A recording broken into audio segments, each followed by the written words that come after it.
नमस्कार दोस्तों, शुरू करती हूँ आज की कहानी। यह एक पौराणिक कहानी है, तो चलिए शुरू करती हूँ।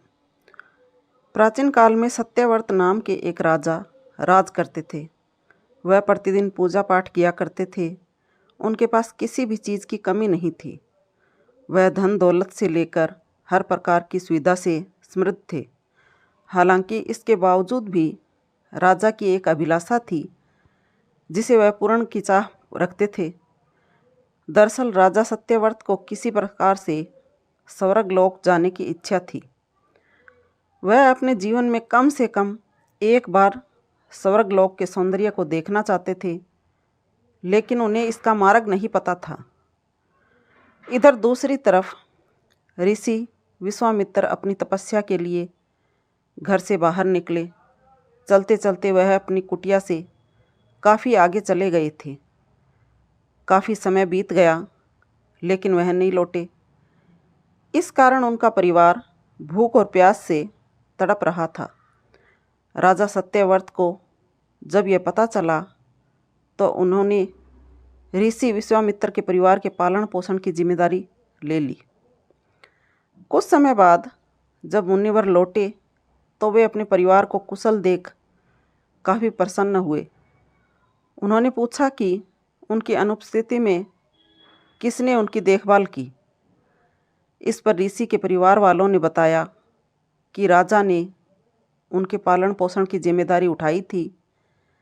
यह सुनकर ऋषि विश्वामित्र तुरंत राजमहल पहुँचे और राजा से मुलाकात की।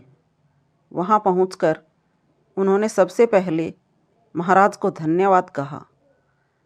इस पर राजा ने ऋषि अपनी इच्छा पूर्ण होने का आशीर्वाद मांगा। राजा की बात सुनकर ऋषि विश्वामित्र ने कहा, बोलिए महाराज, आपको क्या वरदान चाहिए।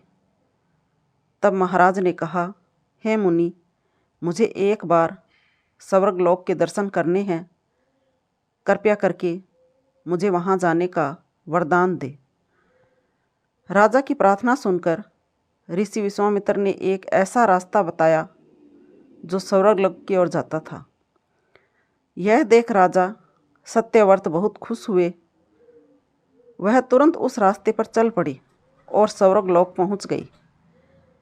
यहाँ पहुँचते ही इंद्रदेव ने उन्हें नीचे धक्का दे दिया, जिसके कारण वो सीधे धरती पर जा गिरे। राजा ने सत्यव्रत ने तुरंत सारी घटना ऋषि विश्वामित्र बताई। राजा की बात सुनकर ऋषि विश्वामित्र गुस्से से आग बबूला हो उठे। उन्होंने तुरंत सभी देवताओं से इस बारे में बात की और इस समस्या का हल निकाला, जिसके बाद राजा के लिए एक नया स्वर्गलोक बनाया गया। नए स्वर्गलोक को पृथ्वी और देवताओं के स्वर्गलोक के बीचों बीच स्थापित किया गया था, ताकि किसी को परेशानी न हो। नए स्वर्गलोक से राजा सत्यव्रत तो बहुत खुश हुए, लेकिन विश्वामित्र को एक चिंता लगातार सता रही थी।